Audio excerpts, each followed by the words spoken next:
नमस्कार, मैं हूं संजीव कुमार और आप देख रहे हैं वेब समाचार। पूरे बिहार में पंचायत चुनाव हुए करीब करीब 1 साल का वक्त गुजर चुका है। विगत 1 वर्षों में जो वर्तमान के मुखिया हैं, इनके द्वारा क्या कुछ डेवलपमेंट यानी विकास का काम किया गया और कुछ सिद्धांत की बातें, कुछ अधिकार की बातें होगी। तो अभी हम लोग आए हुए हैं भोजपुर जिला में चरपोखरी प्रखंड का नाम है और पंचायत का नाम है नगरी। और यहाँ के जो प्रतिनिधि हैं, मुखिया जी हैं, उनका नाम है सरस्वती देवी जी। हालांकि क्षेत्र में गए हुए हैं, लोगों से रूबरू हो रहे हैं, क्योंकि जब जनता ने उनको 5 वर्षों के लिए मौका दिया है तो निश्चित तौर से हर सुख दुख में शामिल होना अनिवार्य है। तो अभी उनके प्रतिनिधि हैं, बबलू जी हैं, इनसे जानते हैं कि जब सरस्वती देवी जब मुखिया जी बनी और बनने के बाद जब प्रथम हस्ताक्षर हुआ तो किस कार्य योजना को लेकर के किया गया और कुछ सिद्धांत, कुछ अधिकार की बातें होंगी। पहले तो बबलू जी आपको वेब समाचार बहुत बहुत स्वागत करते हैं। Thank you. अच्छा बताइए कि जब सरस्वती जी ने मुखिया पद का शपथ लिया तो शपथ लेने के बाद उनका प्रथम हस्ताक्षर जो हुआ किस कार्य योजना को लेकर के किया गया? वो प्रथम कार्य का योजना का सिग्नेचर हुआ मेरा। सबसे पहले गरीबों का घर बनवाने का कार्य किया गया। 408 व्यक्ति का घर का पास कराया गया मध्य प्रधानमंत्री आवास योजना के तहत, जिनमें अभी तक उनका 364 आदमी का चला गया है और कुछ ही लोग का 50-55 टारगेट बचा है। तो उसके लिए प्रयास किया जा रहा है कि उनका भी डाला जाए पैसा। और दूसरा, जो पंचायत में जितना भी कचरा था, गंदगी था, उसको सफाई करने का काम किए हम। सिंचाई के लिए गढ़ा उड़ा की सफाई कराए और आहर की उड़ाई के काम जारी है आज के डेट में। और जो भी स्वास्थ्य के लिए लाभदायक पंचायत स्वच्छता में जोड़े हैं हम, और स्वास्थ्य केंद्र के यहाँ पे सुविधा उपलब्ध करा दिया गया है।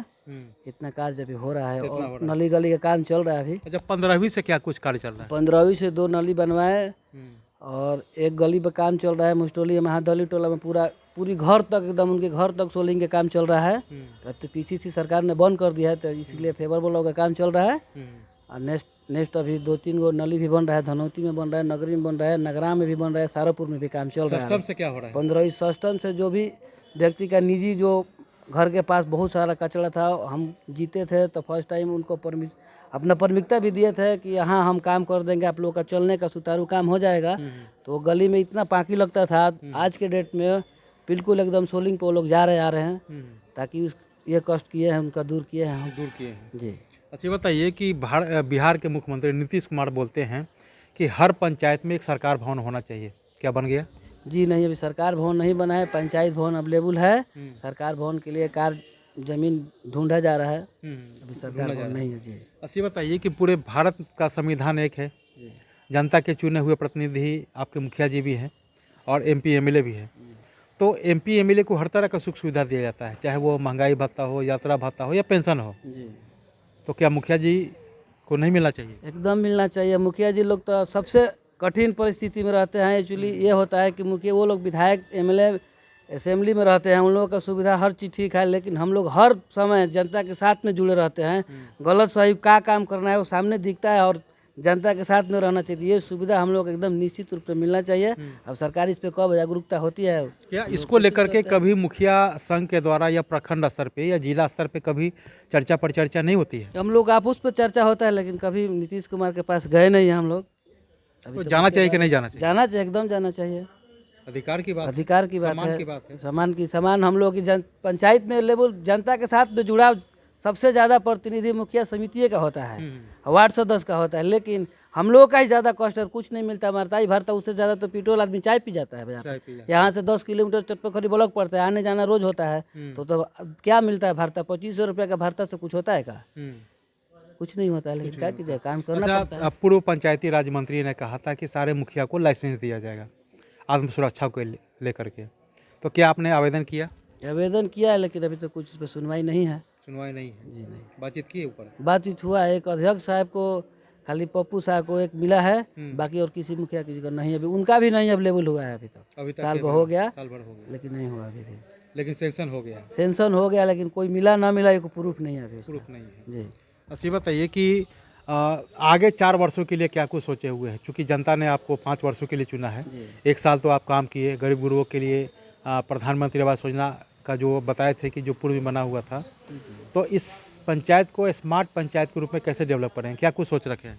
अभी सोच रखे हैं कि स्वास्थ्य केंद्र जो हॉस्पिटल है हमारे के यहाँ खाली दवा वितरण होता है, वहाँ होम डिलीवरी हो जाए, ताकि कोई भी माता बहनों को बाहर जाना ना पड़े डिलीवरी कराने के लिए। हमारे पंचायत में अवेलेबल हो, धनौती में भी वो काम हो जाएगा तुरंत। ये 6 महीने के अंदर में वो चालू करा देंगे हम। नगरी में भी और धनौती में भी 2 जगह अभी सेक्शन हो गया है, वो 2 जगह काम करा देंगे। और एम्बुलेंस की व्यवस्था सोच रहे हैं कराने के लिए, वो भी कुछ दिन के बाद है, कराएंगे। ऐसे मनोज मंजिल एम्बुलेंस की व्यवस्था दिए हैं, 102 नंबर फ़ोन करने पा जाता है, लेकिन सोच रहे हैं कि पंचायत में अवेलेबल हो, इसके लिए भी काज करना है हमको अभी। एम्बुलेंस का व्यवस्था करना चाहिए। तो आपने सुना कि जिस तरह से इनका कहना है कि स्वास्थ्य और शिक्षा हमारी प्रथम प्राथमिकता होगी, और जिस तरह से एमपी एमएलए को जो हर तरह का सुख सुविधा मिलता है तो निश्चित तौर से मुखिया जी को भी मिले, क्योंकि जितना धरातल पे जो मुखिया जी काम करते हैं उतना एमपी एमएलए नहीं कर पाते हैं। अगर इनका कहना है कि एमपी एमएलए जो है कि बस शिलापट पे नाम लिखवाने के लिए आते हैं और रिबन काटने के लिए ही आते हैं, और विशेष काम होता है पंचायत में अगर लड़ाई झगड़ा हो जाता है किसी के बीच तो सरपंची का भी काम मुखिया जी को है। मुखिया जी को अगर कुछ परिवार में वाद विवाद हो जाता है तो निश्चित तौर से सरपंच को कम, मुखिया जी को ज़्यादा खोजते हैं। मुखिया जी देखिए हमारे घर में ये हो गया वो हो गया। तो आत्मसुरक्षा को लेकर के जिस तरह से पूर्व पंचायती राज मंत्री सम्राट चौधरी ने कहा था कि सबको लाइसेंस दिया जाएगा हथियार रखने के लिए, क्या हुआ, तमाम मुद्दों पे बातचीत हुई। और चलते हैं अब दूसरे प्रखंड में, वहाँ के जो बेहतर जनप्रतिनिधि हैं उनसे जानते हैं कि उनके द्वारा क्या कुछ डेवलपमेंट विकास का काम किया गया और अधिकार को लेकर, सम्मान को लेकर क्या कुछ उनका सोच है। तमाम मुद्दों पे बातचीत होगी। आपने वेब समाचार में समय दिया, इसके लिए बहुत बहुत धन्यवाद। Thank you. रगरी पंचायत की सारा जनता को मेरा प्रणाम, और उनका काम करने के लिए हमेशा तैयार रहेंगे।